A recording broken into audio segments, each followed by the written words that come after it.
Hello students, welcome to my new video and today I am going to solve exercise 3.2 of NCERT book of class 10 CBSE board. So let's start.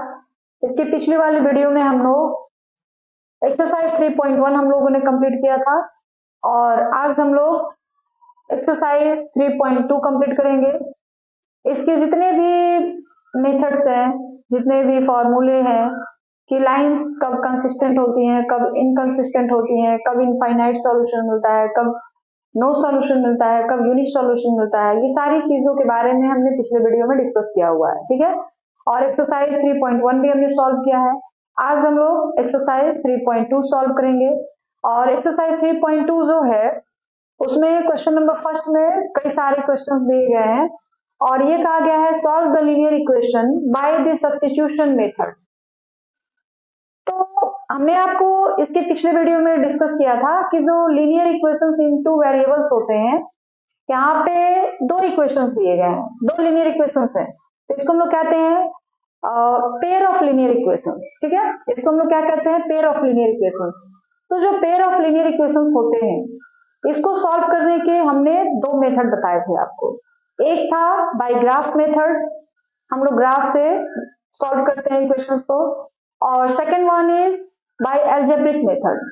हमने आपको बताया था कि algebraic method होते हैं और algebraic method जो होते हैं दे आर थ्री टाइप्स। उसके जो होते हैं तीन टाइप्स होते हैं। First is elimination method, second one is substitution method and third is cross multiplication method. Clear है? तो जो अलजेब्रिक मेथड है लीनियर इक्वेशंस को सॉल्व करने के लिए वो तीन टाइप्स के होते हैं। तीनों को हमने डिस्कस किया था और एक एग्जांपल भी हमने लगाया था, तीनों मेथड से सॉल्व किया था। कोई भी क्वेश्चन हो, अगर आप उसको किसी भी मेथड से सॉल्व करते हैं, क्वेश्चन एक ही है, आप उस क्वेश्चन को तीनों मेथड से अगर सॉल्व करते हैं तो आंसर आपका सेम ही आना चाहिए। ये नहीं कि आप एलिमिनेशन मेथड से सॉल्व किए तो कुछ और आंसर आएगा, सब्स्टिट्यूशन से सॉल्व किए तो कुछ और आ गया, और क्रॉस मल्टीप्लिकेशन से किए तो कुछ और आ गया। ऐसा नहीं होना चाहिए। ठीक है, क्वेश्चन सेम है तो आंसर भी सेम होने चाहिए, चाहे आप जिस भी तरीके से उसको सॉल्व करिए, चाहे ग्राफिक मेथड से सॉल्व करिए, चाहे अलजेब्रिक मेथड से सॉल्व करिए। अब अलजेब्रिक मेथड भी तीन टाइप्स के हो गए, अगर आप उससे भी तीनों टाइप से सॉल्व करते हैं तो answer will be same. Answer जो होना चाहिए सेम होना चाहिए, डिफरेंस नहीं होना चाहिए। ठीक है, और सब्स्टिट्यूशन मेथड में हमने आपको बताया था कि जो सब्स्टिट्यूशन मेथड होता है इसमें हम लोग क्या करते हैं कि हमको दो इक्वेशंस दिए गए होते हैं और दोनों इक्वेशन के हेल्प से किसी भी एक इक्वेशन के हेल्प से हम लोग या तो x की वैल्यू फाइंड आउट करते हैं या तो y की वैल्यू फाइंड आउट करते हैं। अगर x की वैल्यू फाइंड आउट करेंगे तो y के टर्म में होगा और y की वैल्यू फाइंड आउट करेंगे तो x के टर्म में होगा। x या y की वैल्यू हम लोग किसी एक इक्वेशन से निकालते हैं और उसको दूसरे वाले में पुट कर देते हैं। ठीक है, तो इस तरीके से हमारे x और y की जो वैल्यूज होती हैं वो निकल जाती है। ठीक है, तो हमको वही मेथड जो है इस सारे क्वेश्चंस पे अप्लाई करना है। तो चलिए देखते हैं किस तरह करेंगे। पहला क्वेश्चन ये है, तो हमको यहाँ पे दिया हुआ है सब्स्टिट्यूशन मेथड। सब्स्टिट्यूशन मेथड से हमको क्वेश्चंस को सॉल्व करना है। ठीक है, एक हमने बताया था सब्स्टिट्यूशन, दूसरा एलिमिनेशन और तीसरा क्रॉस मल्टीप्लिकेशन। आपके सिलेबस में शायद इस बार क्रॉस मल्टीप्लिकेशन मेथड है भी नहीं, लेकिन दो मेथड तो हैं तो इनके बारे में हमको पढ़ना पड़ेगा। फिर भी हमने आपको क्रॉस मल्टीप्लिकेशन किस तरह से किया जाता है, किसी भी लीनियर इक्वेशन पे उसको कैसे हम लोग अप्लाई करते हैं, ये आपको हमने डिस्कस किया हुआ है। तो चलिए हम लोग क्वेश्चन देखते हैं सब्स्टिट्यूशन मेथड क्या है और इस क्वेश्चन को हम लोग उस तरीके से कैसे सॉल्व करेंगे। तो पहला काम हम लोग ये करेंगे कि आप फर्स्ट इक्वेशन से या सेकेंड इक्वेशन से, आपको यहाँ पे दो इक्वेशन दिए रहते हैं। ठीक है, या तो फर्स्ट इक्वेशन से या तो सेकंड इक्वेशन से, किसी भी इक्वेशन से आप या तो x का या तो y का, आपको जो इजी लगे उसकी वैल्यू निकाल दीजिए। ठीक है, तो हम लोग लिखेंगे from equation first, from equation first. Equation first से हम लोग क्या कर रहे हैं, x की वैल्यू निकाल दे रहे हैं। ठीक है, x इज इक्वल टू, तो y को इधर लाना पड़ेगा, तो y प्लस में है तो दूसरी साइड जाएगा तो क्या आ जाएगा, -14 - y। क्लियर? अब इस x की वैल्यू को सेकंड वाले में पुट कर देंगे। Put the value of x in equation second, equation second में इसको हम लोग पुट कर देंगे। तो x हमारा ये है, उसकी जगह पे हमको क्या रखना है 14 माइनस 5। तो डायरेक्ट पुट कर या लिख लेते हैं पहले। इतनी बात समझ आ रही बच्चों आपको? हमने क्या किया, इक्वेशन फर्स्ट से, तो आप सेकंड से भी निकाल सकते हैं। ये जरूरी नहीं है कि आप केवल इक्वेशन फर्स्ट से ही निकालें, सेकंड से भी निकाल सकते हैं, ठीक है। लेकिन जिस इक्वेशन से आप x और y की वैल्यू निकालेंगे फिर उसी में वापस आपको पुट नहीं करना है, दूसरे वाले इक्वेशन में पुट अप करना है, ठीक है। तो हमने फर्स्ट से निकाला है x की वैल्यू, वो हम y में रखेंगे, सेकंड वाले इक्वेशन में रखेंगे। तो सेकंड इक्वेशन हमारे पास क्या है, x minus Y equal to 4, x की जगह पे हमको पुट करना है 14 माइनस वाई। क्लियर है? तो 14 minus 2y is equal to 4। Clear है? 2y को इस साइड ले चलते हैं तो क्या हो जाएगा, 14 minus 4 is equal to 2y। 14 minus 4 कितना हो गया, 10 इज इक्वल टू 2y। तो y की वैल्यू कितनी मिली हमको, 5। y की वैल्यू हमको मिल गई 5। अब x की वैल्यू हमारे पास क्या थी, x इज इक्वल टू है 14 माइनस y, तो x की वैल्यू हो जाएगी 14, अब y की वैल्यू कितनी है 5, तो 5 हमने रखा, तो ये हो जाएगा x इज इक्वल टू 9। यानी हमारा आंसर क्या हो जाएगा, answer is x is equal to 9 and y is equal to 5। तो इस तरीके से जो है हमारा पहला क्वेश्चन का आंसर हो गया, x is equal to 9 and y is equal to 5। और ये जो मेथड है वो कौन सा मेथड है, सब्स्टिट्यूशन मेथड। अब हम लोग क्वेश्चन नंबर सेकंड सॉल्व करते हैं। तो क्वेश्चन नंबर फर्स्ट ये है और क्वेश्चन नंबर सेकंड जो है, इक्वेशन नंबर सेकंड जो है इसको हम थोड़ा सा सिंप्लीफाई कर लें। स्टैंडर्ड फॉर्म में नहीं, स्टैंडर्ड फॉर्म में इसको लाना पड़ेगा। तो 3 और 2 का एलसीएम 6, 3 से तो 2s plus 3t is equal to 6, यानी ये हो जाएगा 2s plus 3t is equal to 36। This is equation number 2। Clear है? अब हम इक्वेशन 1 और 2 को सॉल्व करेंगे। तो इक्वेशन 1 से हम लोग क्या करते हैं, इक्वेशन 1 से हम लोग s की वैल्यू निकाल देते हैं। s is equal to 3 plus t हो गया। अब द वैल्यू ऑफ s, नहीं लिखेंगे put the value of s in equation second. Equation second में हम लोग वैल्यू रख देंगे s का। इक्वेशन सेकंड हमारे पास क्या है, 2s plus 3t is equal to 36। 2s, s की जगह पर हम लोग क्या रखेंगे, इक्वेशन फर्स्ट से जो हमने s की वैल्यू फाइंड आउट किया हुआ है वो रखेंगे। तो हम लोग रखेंगे यहाँ पे 2 और s की जगह पे 3 plus t plus 3t is equal to 36। तो ये हो गया 6 plus 2t plus 3t is equal to 36। 6 को हम लोग उस साइड ले जाएंगे और ये हो जाएगा 5t is equal to 36 minus 6। तो 5t इज इक्वल टू क्या हो गया 30 and t is equal to 6। तो t की वैल्यू हमको कितनी मिल गई, 6 मिल गई। अब हमको किसकी वैल्यू निकालनी है, s की। So s is equal to, s की वैल्यू कितनी मिलेगी 3 प्लस t यानी 3 प्लस 6 यानी 9। सो हमारा आंसर क्या हो गया, आंसर यहाँ लिख देते हैं। Answer is equal to x is equal s is equal to 9 and t is equal to, तो ये हमारा आंसर है। ठीक है, चलिए बच्चों अब हम लोग क्वेश्चन नंबर थर्ड देखेंगे। फर्स्ट का ही ये थर्ड है। इसमें क्या है, इक्वेशन 2 दिए गए हैं, 3x minus y is equal to 3 and 9x minus 3y is equal to 9। यहाँ पे एक चीज देखिएगा, हमने आपको बताया था कि जब भी दो इक्वेशंस दिए गए हो और उनके इनफाइनाइट सॉल्यूशन हो, ठीक है, तो इनफाइनाइट सॉल्यूशन के लिए क्या कंडीशन है, a1 by a2 equal to b1 by b2 equal to c1 by c2। तो वो कंडीशन यहाँ पे सेटिस्फाई हो रही है। देख लीजिए 3 by 9 यानी 1 by 3, 1 by 3, b1 की वैल्यू 1, b2 की वैल्यू 3, और इसको भी कट करेंगे तो क्या मिलेगा 1 by 3, यानी a1 by a2, b1 by b2, c1 by c2 तीनों की वैल्यू क्या हो रही है, बराबर हो रही है। यानी इक्वेशन के जो सॉल्यूशंस मिलेंगे इनफाइनाइट मिलेंगे। अरे बात समझ, इनफाइनाइट मिलेंगे तो आप इसको यूनिक सॉल्यूशन जब रहता है तो लोग एक्स और वाई की वैल्यू फाइंड आउट कर लेते हैं। यहाँ पर तो इनफाइनाइट सॉल्यूशन है तो आप एक्स और वाई की वैल्यू निकाल नहीं पाएंगे, एक एक्यूरेट वैल्यू नहीं निकाल पाएंगे। तो हम लोग लिखेंगे from equation first, from equation first y is equal to 3x minus y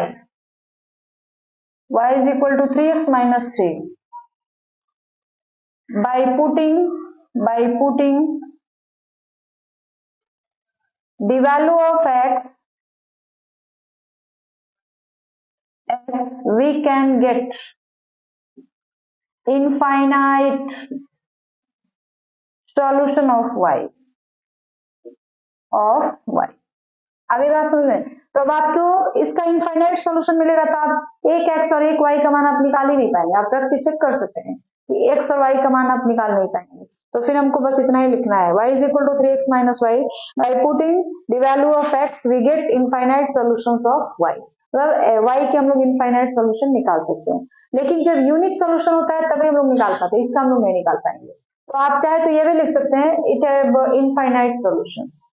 ठीक है, अब क्वेश्चन नंबर 4 देखते हैं।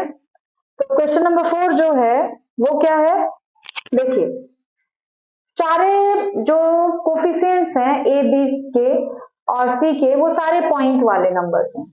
तो हम लोग क्या करेंगे, पहले पॉइंट को हटाने की कोशिश करते हैं। तो लिखेंगे multiply each equation by 10 both side. दोनों इक्वेशन को हम लोग क्या करते हैं 10 से दोनों तरफ मल्टीप्लाई कर देंगे। तो देखिएगा थोड़ा सा, मान लीजिए 0.2 को हम लोग 10 से इंटू कर रहे हैं, इसका पॉइंट हटाएंगे तो नीचे 10 आएगा और 10 10 कैंसिल क्या बचा 2x। तो इसी तरीके से सारे जो पॉइंट है वो कैंसिल हो जाएंगे।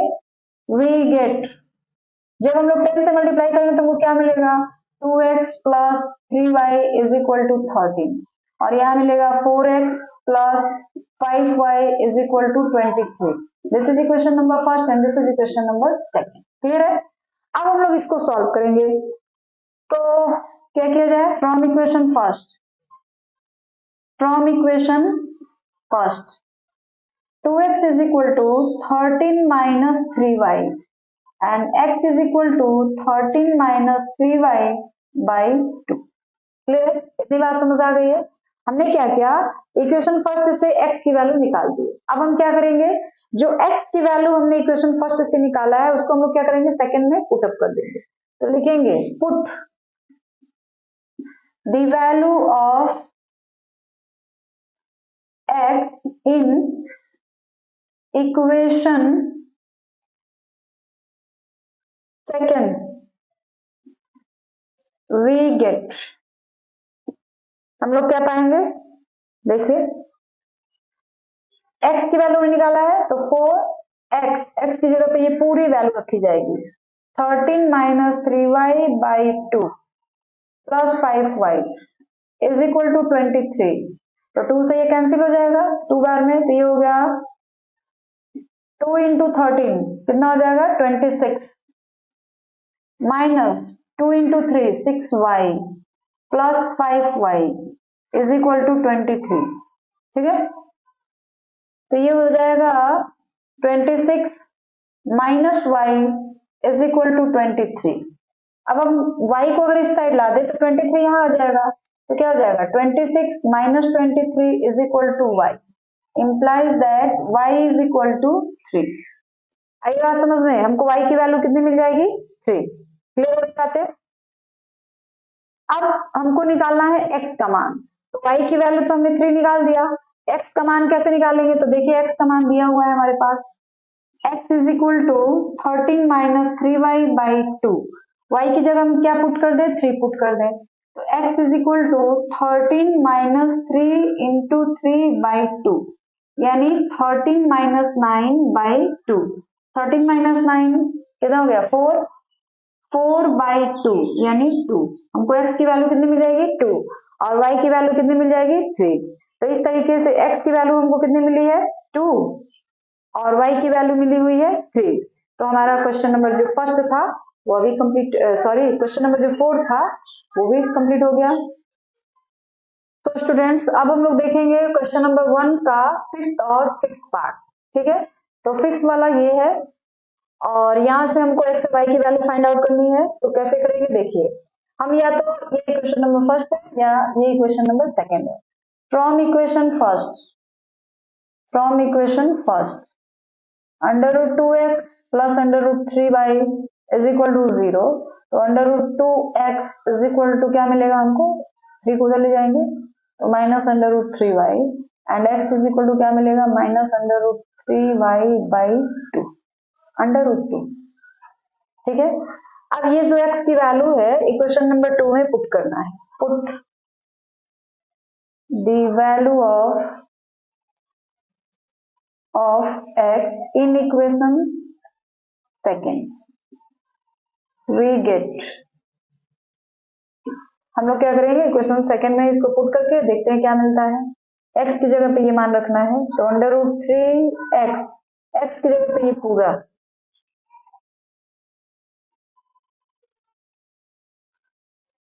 Minus under root 8y is equal to 0। Clear है, तो इंटू करेंगे तो क्या मिलेगा हमारे पास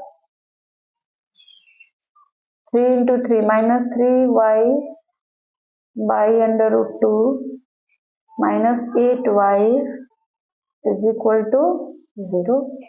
तो ये हो जाएगा माइनस 3y माइनस, देखिए अंडर रूट 2 और अंडर रूट 8 को इंटू करेंगे जब हम दोनों कैल्शियम लेंगे तो हो जाएगा अंडर रूट 16 यानी 4y by under root 2 is equal to 0। ठीक है, ये हो जाएगा minus 7y by under root 2 is equal to 0। Cross multiplication कर देंगे यहाँ से तो क्या हो जाएगा 7y minus 7y is equal to 0। तो y इज इक्वल टू हमको क्या मिल गया 0, y की वैल्यू 0 मिल गई। अब x की वैल्यू क्या मिलेगी, तो x को हमने क्या रखा है minus under root 3y by under root 2। तो y की जगह 0 पुट कर दें तो हमारे पास जो x की वैल्यू है वो भी कितनी आ जाएगी। ठीक है, तो इस तरह से x की वैल्यू भी 0 और y की वैल्यू भी 0, ये हमारा आंसर है। ठीक है, अब हम लोग क्वेश्चन नंबर 6 सॉल्व करेंगे। तो क्वेश्चन नंबर 6 को सॉल्व करने के लिए पहले इसको थोड़ा सा सिंप्लीफाई कर लेते हैं। इन दोनों का एलसीएम ले लेते हैं तो इन दोनों का एलसीएम कितना हो जाएगा 6 और ये हो जाएगा तब 9x minus 10y is equal to minus 2 implies that 9x minus 10y is equal to minus 12। ये हो गया क्वेश्चन नंबर फर्स्ट। इसको भी थोड़ा सा सिंप्लीफाई करेंगे, दोनों का एलसीएम हो जाएगा 6 तो ये हो जाएगा 2x plus 3y is equal to 13 by 6, 6 cancel मिलेगा 2x plus 3y is equal to 13।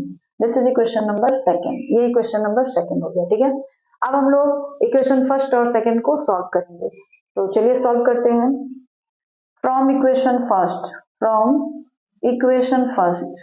9x is equal to minus 12 plus 10y। Clear है, अब x इज इक्वल टू क्या मिलेगा, x is equal to minus 12 plus 10y by 9। आई बात समझ में। अब इस x की वैल्यू को हम लोग कहाँ पुट कर देंगे, इक्वेशन नंबर सेकंड में पुट करते हैं। तो इक्वेशन नंबर सेकंड में पुट करेंगे तो क्या मिलेगा, पहले चेक कर लेते हैं थोड़ा सा। 2 और 3 का एलसीएम हो गया 6, तो 3 3 जा 9, 10y माइनस 12, ये इक्वेशन नंबर फर्स्ट सही है।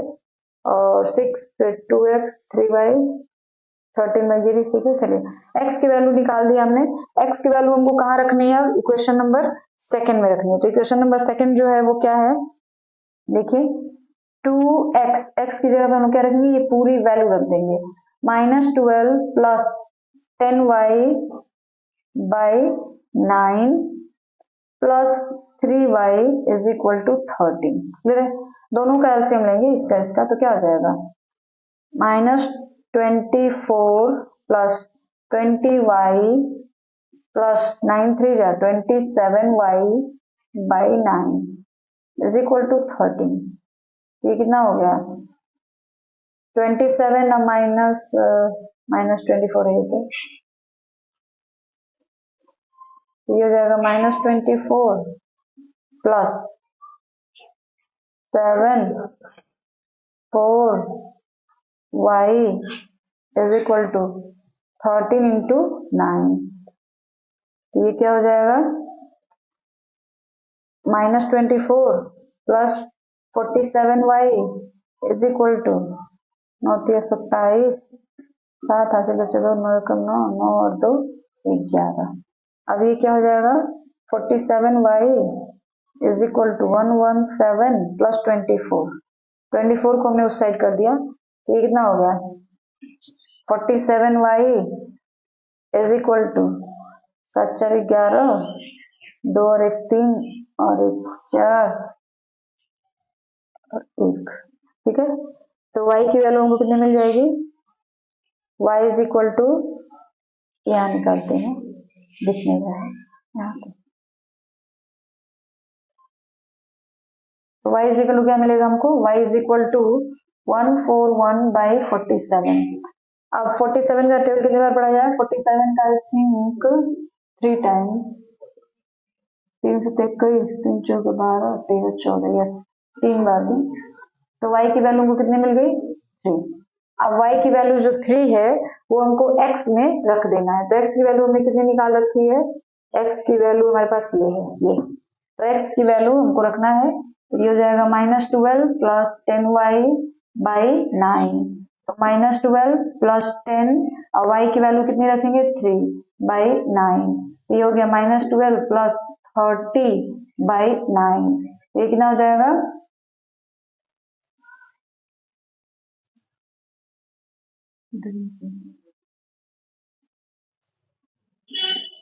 यानी x की वैल्यू हो गई 2 और y की वैल्यू हो गई,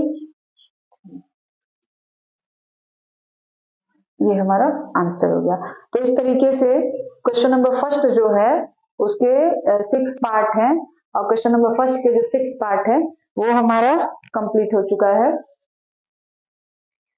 तो चलिए अब हम लोग क्वेश्चन नंबर 2 सॉल्व करेंगे। क्वेश्चन नंबर 2 जो है, solve 2x plus 3y is equal to 11 and 2x minus 4y is equal to -24 and hence find the value of m for which y is equal to mx plus 3।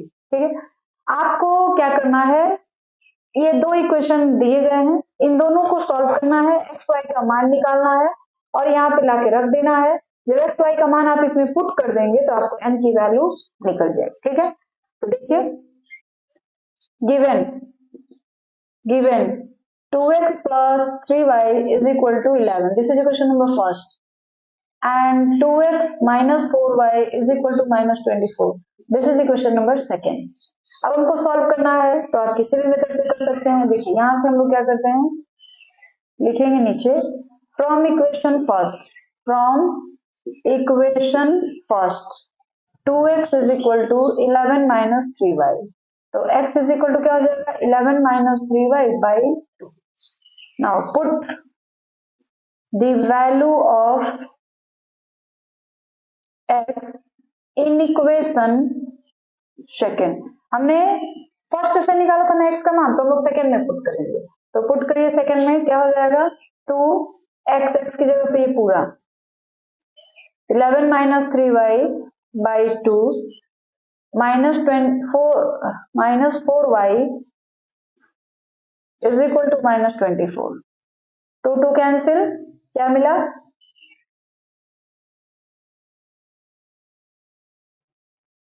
Sorry 4y -24। ठीक है, कितना हो गया 7y, ये हो जाएगा 7y, 11 को भी जला देंगे,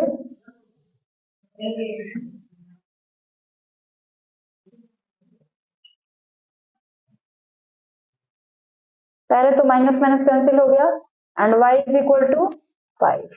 y की वैल्यू हमको क्या मिल गई 5, अब हमको x की वैल्यू निकालनी है, तो x हमारे क्या निकला हुआ है, x is equal to 11 minus 3y by 2। ठीक है, 3 y की वैल्यू कितनी मिली है 5 by 2, तो ये हो जाएगा ये हो जाएगा 11 माइनस 15/2, तो ये कितना हो गया -4/2, यानी x की वैल्यू आ गई -2। ठीक है, y की वैल्यू आ गई है 5 और x की वैल्यू आ गई है -2।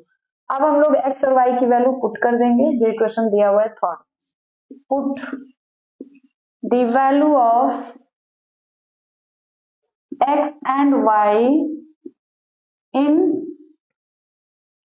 y is equal to mx plus 3। इसमें हम लोग x y दोनों की वैल्यू पुट करेंगे। तो x की वैल्यू हमको कितनी मिली हुई है -2, y की वैल्यू मिली है 5 और x की वैल्यू मिली है -2 प्लस 3। तो ये गया 5, 3 को इधर लाते हैं और -2m, इधर बचेगा 2 -2m, यानी m की वैल्यू हमको कितनी मिल गई -1। ठीक है, तो इस तरीके से जो हमारा m है उसका मान -1, x का मान -2 और y का मान 5। तो लिखेंगे hence x is equal to -2, y is equal to 5 and m is equal to -1। तो ये हमारा x, y और m का मान हो गया। तो चलिए अब हम लोग क्वेश्चन नंबर थर्ड देखते हैं। थर्ड का ये फर्स्ट है। The difference between two number is 26 and one number is 3 times the other, find them. Question में ये कहा गया है कि दो नंबर्स हैं जिनके बीच का अंतर डिफरेंस कितना है 26 है। One number is 3 times the other, और एक जो नंबर है वो दूसरे का क्या है 3 गुना है। तो हम लोग क्या मानेंगे, let solution, let the two number is x and y from question, then from question दोनों का डिफरेंस यानी x minus y is equal to 26, this is question number first. ठीक है, एंड वन नंबर, तो पहला नंबर मान लीजिए x है and x is equal to 3y, बस ये हो गया क्वेश्चन नंबर सेकेंड। ठीक है, फ्रॉम देखिए यहाँ तो x की वैल्यू ही दे दी है सेकंड में, तो x की वैल्यू हम लोग सेकंड से लेके फर्स्ट में पुट अप कर देते हैं। The value of x put in equation first, हम लोग इक्वेशन फर्स्ट में x का वैल्यू पुट कर देंगे, तो x की जगह तो हम लोग क्या रखेंगे 3y, तो x minus y is equal to 26 दिया है, तो x की जगह क्या रखेंगे 3y minus y is equal to 26, यानी 2y इज इक्वल टू 26, तो y इज इक्वल टू कितना हो जाएगा 13। y की वैल्यू 13 आ गई, अब x की वैल्यू निकालनी है, तो x इज इक्वल टू क्या मिला है 3 इंटू वाई, तो x is equal to 3 into 13, यानी x इज इक्वल टू हो गया 39। तो hence two numbers are x is equal to 39 and y is equal to 13 answer. ठीक है, समझ आया सबको बढ़िया से। अब हम लोग क्वेश्चन नंबर थर्ड का जो सेकंड क्वेश्चन है, सेकंड पार्ट है वो देखेंगे, और सेकंड पार्ट है the larger of two supplementary angle exceed the smaller by 18 degree, find them. देखिए फर्स्ट ऑफ ऑल आपको ये जानना जरूरी है व्हाट इज सप्लीमेंट्री एंगल।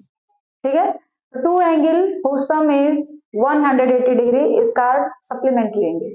दो एंगल जिनका सम जो होता है 180 डिग्री होता है उसी को हम लोग क्या कहते हैं सप्लीमेंट्री एंगल कहते हैं। ठीक है, अब दो एंगल है दोनों सप्लीमेंट्री है, तो दोनों का सम तो फिक्स है कि 180 होगा क्योंकि सप्लीमेंट्री है ना। अगर कंप्लीमेंट्री होंगे तो दोनों का सम जो होगा 90 होगा, सप्लीमेंट्री है तो दोनों का सम जो होगा 180 होगा। ये तो बात क्लियर है। तो अगर दो एंगल है सप्लीमेंट्री है तो दोनों का सम 180, यानी अगर एंगल को x और y मान ले तो दोनों का सम क्या होगा x plus y is equal to 180। अब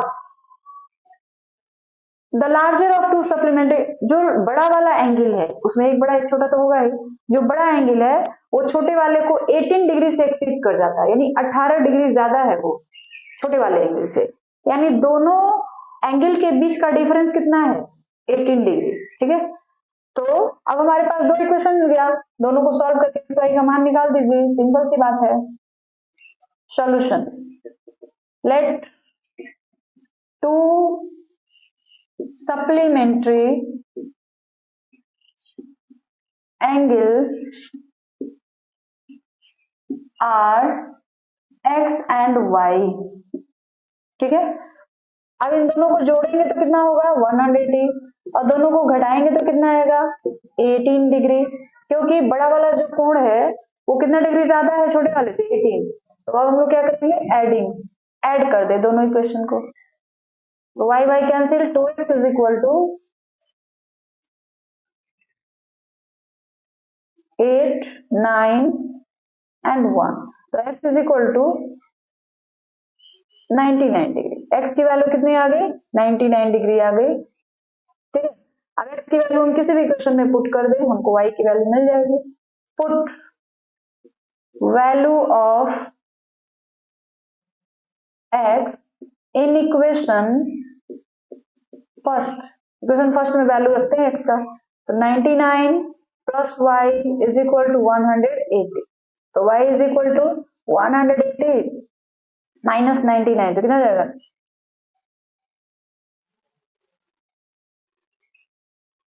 17 में से 9 जाएगा 8, 81। यानी y की वैल्यू हमको कितनी मिल गई 81 डिग्री। तो हमारा आंसर क्या हो जाएगा,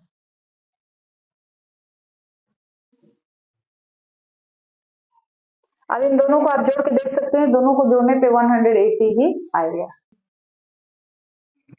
तो चलिए अब हम लोग क्वेश्चन नंबर 3 का थर्ड पार्ट देखते हैं। क्या है question, the coach of a cricket team buys 7 bats and 6 balls for rupees 3800। Later she buys 3 bats and 5 balls for 1750 rupees. Find cost of each bat and each ball. Question ये कह रहा है, कोई cricket team की coach है जो 7 bat और 6 ball खरीदती है, कितने का 3800 रुपीज का। बाद में वो क्या करती हैं, 3 बैट और 5 बॉल खरीदती हैं 1750 रुपए का।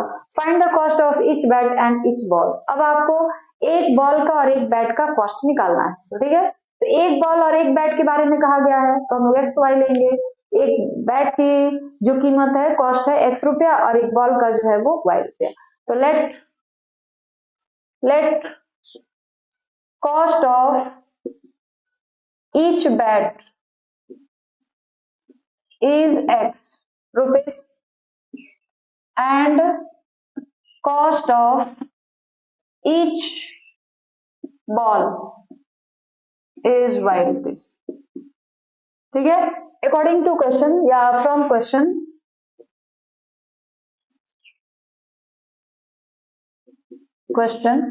क्या हो जाएगा, कितने बैट उसने खरीदा है 7 बैट, यानी 7x plus 6y is equal to 3800। This is question number first.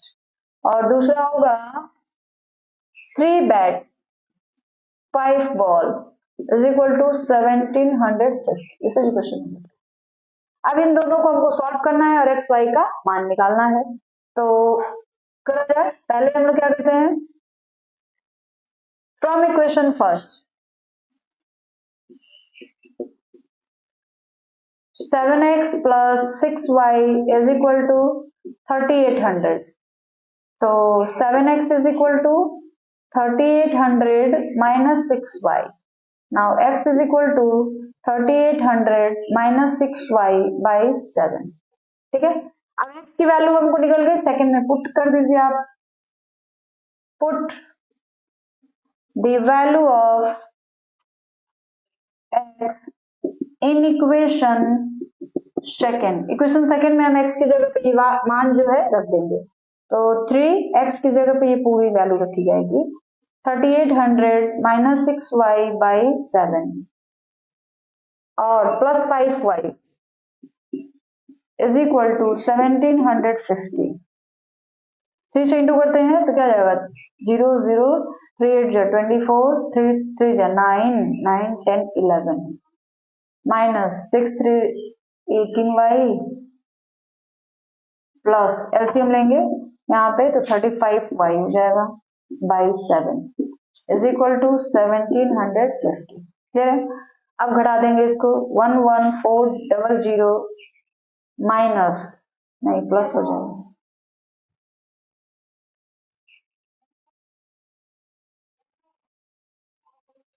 15 में से 8 जाएगा कितना बचेगा 7, यहाँ 2 बचा 2 में से 1 जाएगा 1 y।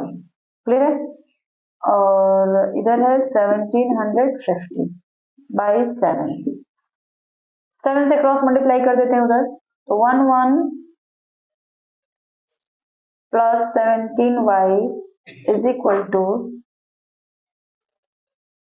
7 से इसको इंटू करिए तो 0 7 5 जा 35 7 7 जा 49 और कैरी बचा 3 49 50 51 52 तो 52 का 2 और कैरी बचा 5 7 1 जा 7 7 और 5 12।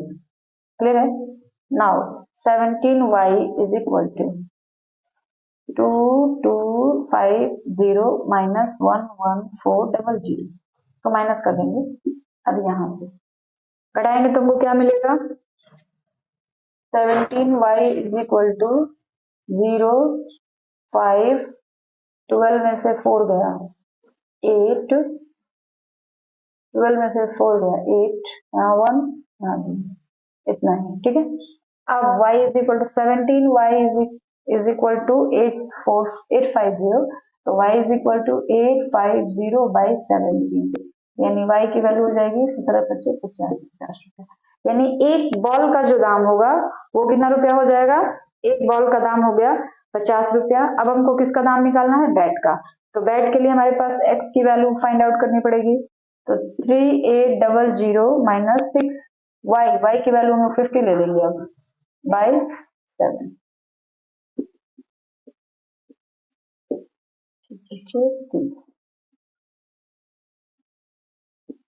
ये हो जाएगा 0053 7 से काटेंगे तो 755। ठीक, तो x की वैल्यू कितनी आ गई 500।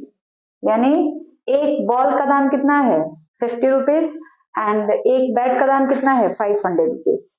तो answer cost of ball 50 rupees, cost of bat क्या हो जाएगा 500 रुपीज।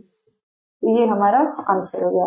जो एक तो इसमें करना क्या था, आपको कुछ भी नहीं करना है, बस ये जो वर्ड प्रॉब्लम जो वर्ड में दिया गया है उसको 2 बार 3 बार रीड करिए ताकि उसको अच्छे से समझा जा सके, और समझने के बाद उसको 2 इक्वेशन बनेंगे।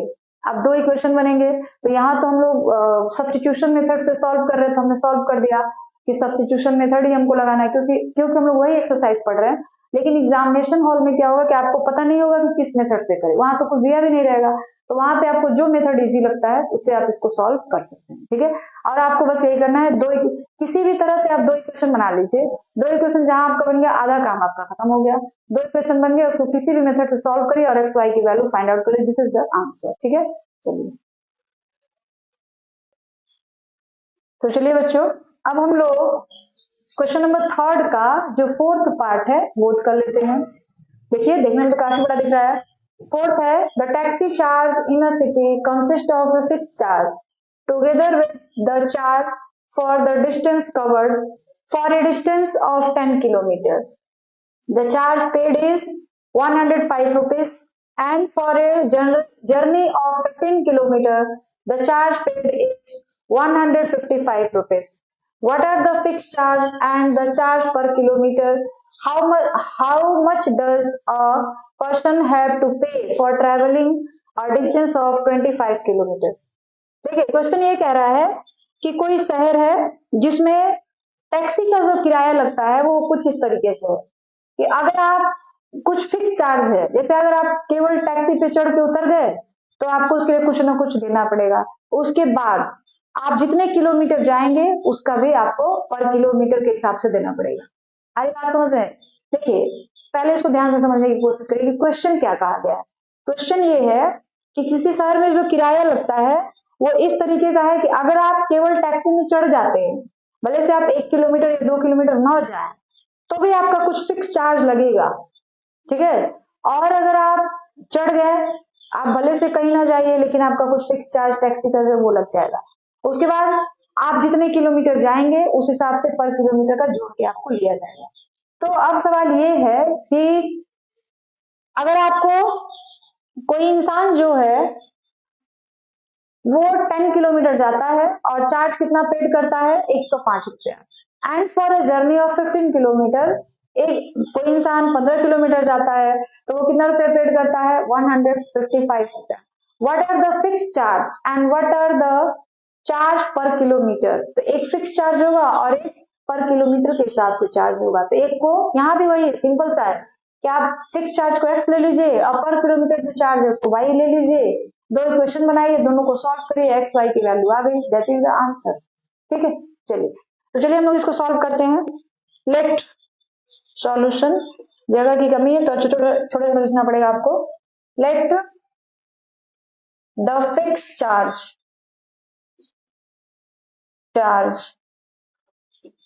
is x रुपया and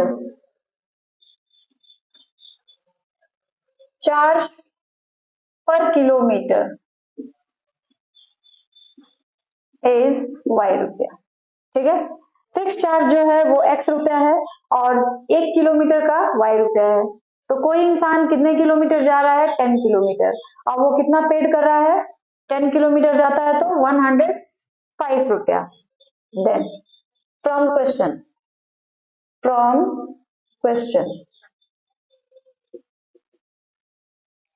फिक्स चार्ज हो गया x और कोई इंसान कितने किलोमीटर गया है, 10 किलोमीटर, तो 10y कितना रुपए देता है, 105। This is equation number first.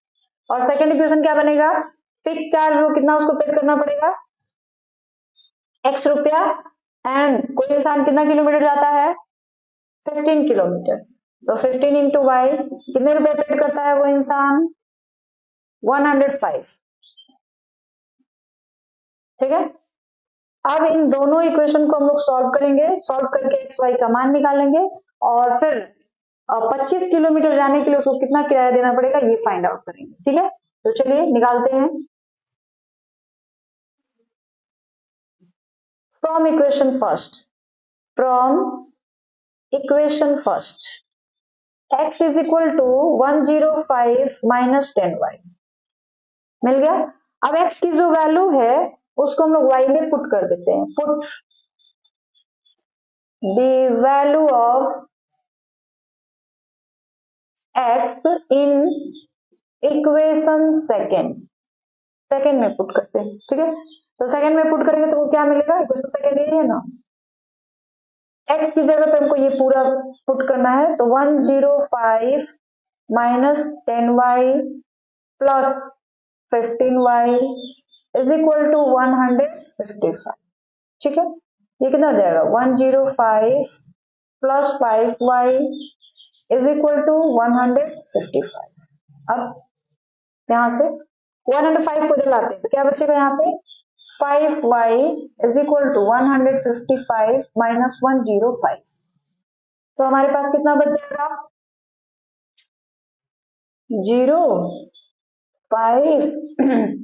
5y is equal to हो गया 50। ठीक है, 5y इज इक्वल टू हमको मिला कितना, 50। तो अब y की वैल्यू कितनी मिल जाएगी, यहाँ से y is equal to 50 by 5 यानी 10। 1 किलोमीटर का कितना चार्ज है, 10 रुपए। ठीक है, नाउ वैल्यू ऑफ x यहाँ पे x रखते हैं। Now x is equal to 105 minus 10y, तो क्या हो जाएगी 105 माइनस 10 इंटू y की वैल्यू कितनी मिली हुई है, y की वैल्यू हमको मिली हुई है 10, तो कितना हो गया 105 माइनस 100 इज इक्वल टू 5, यानी फिक्स चार्ज कितना है, 5 रुपया। अब आपको कोई इंसान जो है 25 किलोमीटर जाता है तो वो कितना पैसा देगा, ठीक है, पर्सन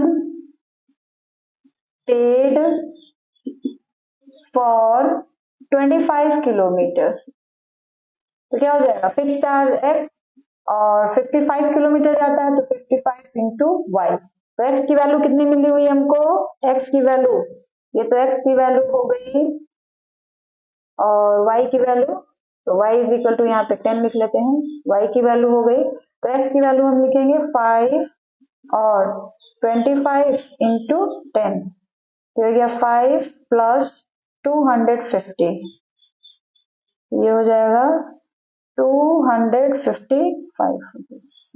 यानी कोई इंसान जो है अगर 25 किलोमीटर जर्नी करता है, सफर करता है, तो उसको कितने रुपए देने पड़ेंगे, 255 रुपए।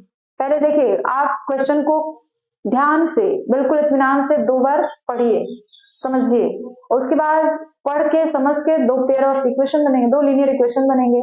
जैसे ही आपके 2 लीनियर इक्वेशन बन गए, आपका क्वेश्चन जो है सॉल्व हो जाएगा। ठीक है, तो हमने 2 बार 3 बार क्वेश्चन को पढ़ना है पहले, उसके बाद 2 इक्वेशन बनेंगे, दोनों को हमने सॉल्व किया है, एक्स वाई का मान निकाल लिया है। अब लास्ट में ये पूछा जा रहा है कि कोई इंसान अगर 25 किलोमीटर डिस्टेंस कवर करता है तो उसको कितने पैसे देने पड़ेंगे।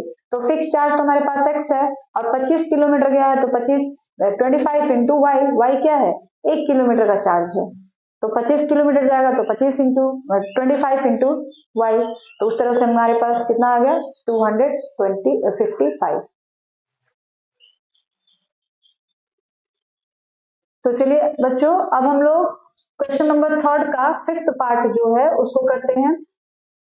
A fraction becomes 9 by 11 if 2 is added to both the numerator and denominator, and if 3 is added to both the numerator and denominator, it becomes 5 by 6. Find the fraction। देखिए जो नंबर है वो क्या है, फ्रैक्शन का है, यानी a by b के फॉर्म में, p by q के फॉर्म में या x by y के फॉर्म में। हम लोग सारे variables x and y he assume किए हैं, तो यहाँ भी हम लोग वेरिएबल्स जो होंगे x और y ही लेकर चलेंगे। कह रहा है कि कोई फ्रैक्शन है जिसमें अगर हम लोग 2 ऐड करते हैं तो वो किसके बराबर हो जाता है, 2 is added to both numerator and denominator, numerator में अलग जोड़ेंगे, डिनोमिनेटर में अलग जोड़ेंगे, तो वो कितना हो जाएगा, 9 by 11 के बराबर हो जाता है। और अगर 3 ऐड कर दे तो 5 by 6 के बराबर हो जाता है। तो फिर वो फ्रैक्शन क्या है, ये आपको फाइंड आउट करना है। तो लिखेंगे let solution, let the fraction is x by y। ठीक है, if 2 is added it become 9 by 11। तो हमने इसमें क्या किया, 2 ऐड कर दिया, ऊपर भी और नीचे भी, क्योंकि both the numerator and denominator, numerator में भी 2 ऐड करना है, डिनोमिनेटर में भी 2 ऐड करना है, तो ये किसके इक्वल हो जाता है, 9 by 11 के। तो यहाँ से हमको एक इक्वेशन मिलेगा, क्रॉस मल्टीप्लीकेशन कर देंगे तो 11 इंटू एक्स 11x प्लस 22 और इधर 9y प्लस 18। ठीक है, अब हम लोग इक्वेशन बनाएंगे तो क्या बनेगा हमारे पास, 11x minus 9y is equal to 18 और 22 को इधर लाते हैं तो माइनस 22, यानी हमारे पास इक्वेशन क्या हो गया, 11x minus 9y is equal to -4। This is equation number first. Clear है। उसी तरीके से दूसरा, if 3 is added it becomes 5 by 6। तो हमने क्या किया, x by y में क्या कर दिया, 3 ऊपर भी ऐड किया और 3 नीचे भी ऐड किया, तो ये किसके बराबर हो गया, 5 by 6 के बराबर हो गया।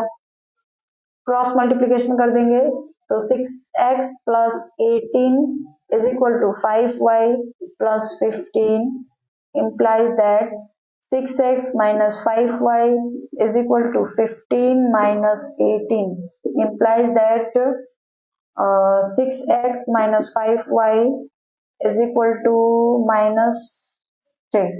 Equation number 2, solving equation first and second लिखेंगे हम यहां से,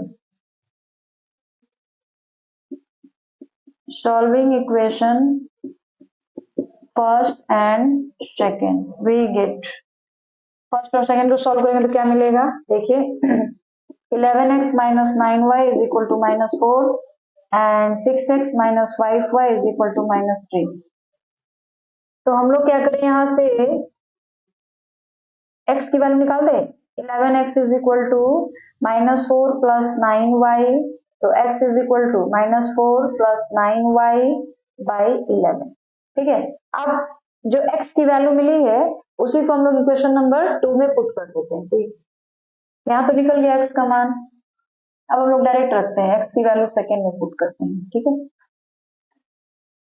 put the value of x in equation second. Equation second में हम लोग वैल्यू पुट अप कर देते हैं। इक्वेशन सेकेंड क्या है हमारे पास, 6x minus 5y is equal to -3, और x की वैल्यू हमको क्या मिली है, 6 -4 plus 9y by 11 minus 5y is equal to -3। ठीक है, तो क्या मिला हमको देख लीजिए। अब इसको इंटू करते हैं, -24 प्लस 54y, और एलसीएम लेंगे तो हो जाएगा कितना, -55y by 11 is equal to -3। अब क्या करेंगे, क्रॉस मल्टीप्लीकेशन कर देंगे, इसका इसके साथ, इसका इसके साथ।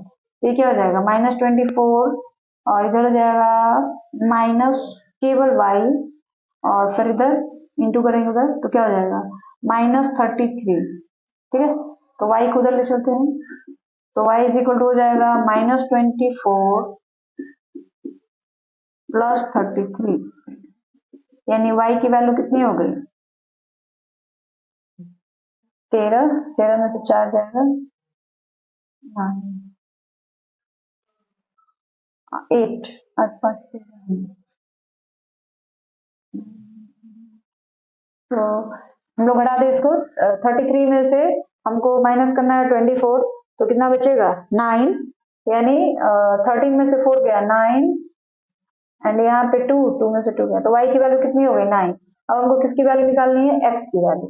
तो x हमारे पास क्या मिला हुआ है, x is equal to -4 plus 9y by 11, तो -4 प्लस 9 इंटू 9 बाई 11, तो 9 इंटू 9 81, तो -4 plus 81 by 11,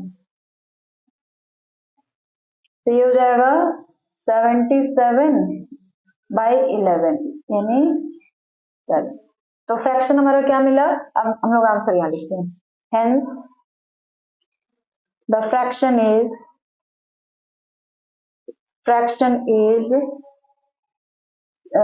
x by y, that is x की वैल्यू कितनी मिली है 7, और y की वैल्यू कितनी मिली है 9। This is your answer. ठीक है, तो इस तरीके से हमारा क्वेश्चन नंबर 3 का जो 5th पार्ट था वो कंप्लीट हो गया। चलिए बच्चों, अब हम लोग जल्दी से क्वेश्चन नंबर 3 का 6th पार्ट जो है वो देख लेते हैं। 5 years hence, hence का मतलब हो गया बाद में, 5 साल बाद। The age of Jacob will be 3 times the age of his son. Jacob का जो एज है वो अपने बेटे के एज का 3 गुना है। ठीक है, अब आगे 5 years ago, 5 years ago का मतलब है 5 साल पहले। Jacob age was 7 times that of his son. Jacob का एज जो है अपने बच्चे के, अपने बेटे के एज के 7 गुना हो जाता है। तो उनका जो एज है, प्रेजेंट एज, वो आपको निकालना है। ठीक है, let solution, let the present age of Jacob is X and his son is Y. उसके बेटे का एज जो है Y है। 5 years hence, 5 years hence।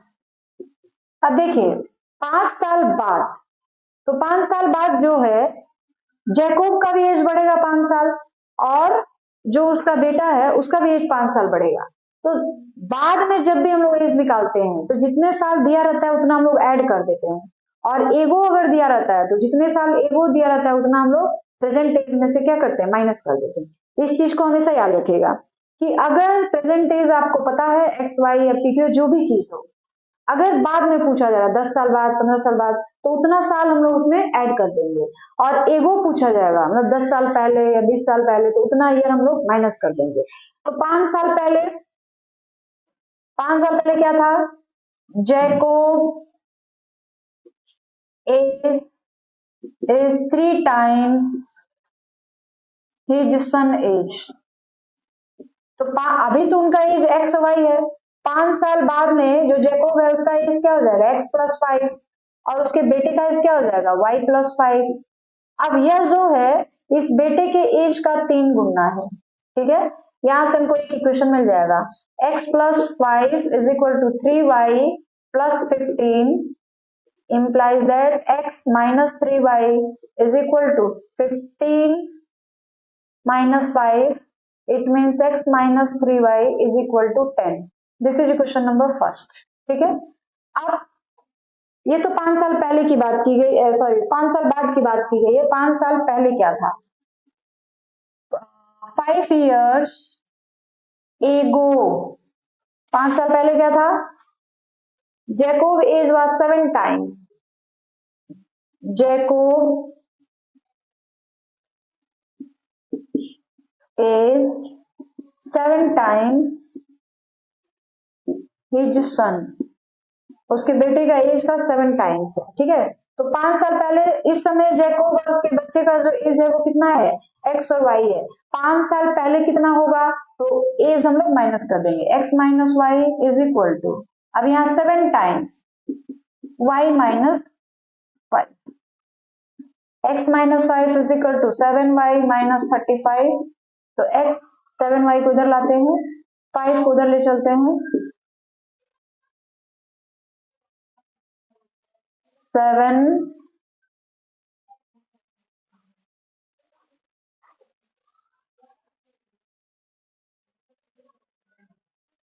Jacob age 7 times, ठीक है। चलिए माइनस 35, तो ये हो गया माइनस 35। अब हमारे पास दो इक्वेशन है और दोनों को सॉल्व करके एक्स वाई का मान निकालना है। देखिए 5 years ago, 5 year hence, Jacob was 7 times that of his son, ठीक है। 5 साल पहले जैकोब का एज ये है और बेटे का एज इतना है, और जो जैकोब का एज है वो अपने बेटे के एज का 7 गुना है। तो ये हमारे पास एक रिलेशन आ गया। अब 5 को इधर लाएंगे तो ये प्लस 5 हो जाएगा, यानी x minus 7y is equal to minus 30। This is equation number second. यहां से x का मान निकाल दें, x का मान हमारे पास हो जाएगा 10 प्लस 3y। अब इस x के मान को हम यहाँ पुट कर दें तो क्या हो जाएगा,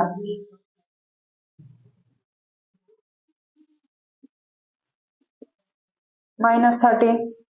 ये कितना हो गया, 10 को उधर ले चलते हैं तो ये हो जाएगा minus 4y is equal to, 10 उधर जाएगा तो माइनस हो जाएगा, तो माइनस 30 एंड माइनस 10, तो आ जाएगा 4y is equal to minus 40।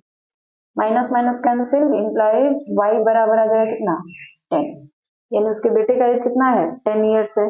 तो जैकोब जो है उसका एज कितना होगा, x is equal to 10 plus 3y, y की वैल्यू में कितनी रख ले, 10,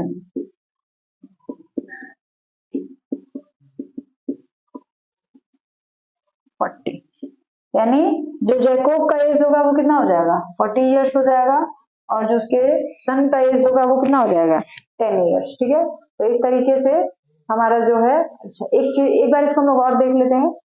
देखिए जैकोब का एज और उसके सन के एज के बारे में पूछा जा रहा है, तो यहाँ पे 5 ईयर हेंस है और यहाँ पे 5 ईयर्स एगो है। तो जब हेंस की बात की जाएगी, जितने साल पहले की बात की जाएगी उतने साल हम लोग माइनस, सॉरी, जब हेंस की बात की जाती है यानी बाद में, जैसे 5 साल बाद 10 साल बाद, तो उतना साल हम लोग प्रेजेंट एज में ऐड कर देते हैं। और जब एगो की बात की जाती है तो जितने साल पहले की बात की जाती है उतने साल हम लोग प्रेजेंट एज में से माइनस कर देते हैं। तो देखिए यहाँ पे 5 ईयर हेंस यानी 5 साल बाद जैकोब का एज भी 5 साल बढ़ेगा, उसके बच्चे का एज भी 5 साल बढ़ेगा, तो ये x प्लस 5 हो जाएगा और यह जो होगा y प्लस 5 हो जाएगा। अब जो जैकोब का एज है यानी x प्लस 5, वो अपने सन के एज का 3 गुना है, तो इसमें हमने 3 से मल्टीप्लाई कर दिया, इस तरह से हमारे पास एक इक्वेशन मिल गया। उसी तरीके से 5 ईयर्स एगो, तो 7 साल पहले, तो 7 साल पहले जैकोब के भी एज में 5 ईयर्स माइनस करेंगे, और जो उसका सन है उसके भी एज में से हम लोग 5 ईयर्स माइनस करेंगे, यानी x माइनस 5 और ये हो जाएगा y माइनस 5। अब इन दोनों के बीच में क्या रिलेशन दिया हुआ है कि जो जैकोब का एज था 5 साल पहले, अपने बच्चे के एज का 7 गुना हो जाता है, यानी बच्चे के 5 साल पहले वाले एज में 7 से इंटू कर देंगे। इस तरीके से सॉल्व करेंगे तो हमको एक दूसरा इक्वेशन मिल जाएगा। यहाँ से हमने x की वैल्यू निकाली और इसमें पुट कर दी है, तो हमको y की वैल्यू 10 मिल गई है। x का जो भी मान हमने निकाला था वहां पे y का मान पुटअप कर दिया और x का मान हमको 40 मिल गया। इस तरह से जो जैकोब का एज है वो 40 ईयर्स हो गया, और जो उसके सन का एज है वो 10 ईयर्स हो गया। ठीक है, इस तरह से जो हमारा एक्सरसाइज 3.2 है वो पूरी तरीके से कंप्लीट हो चुका है। और अगर आपको ये वीडियो अच्छी लगी हो तो प्लीज मेरे वीडियो को लाइक और सब्सक्राइब जरूर करिएगा।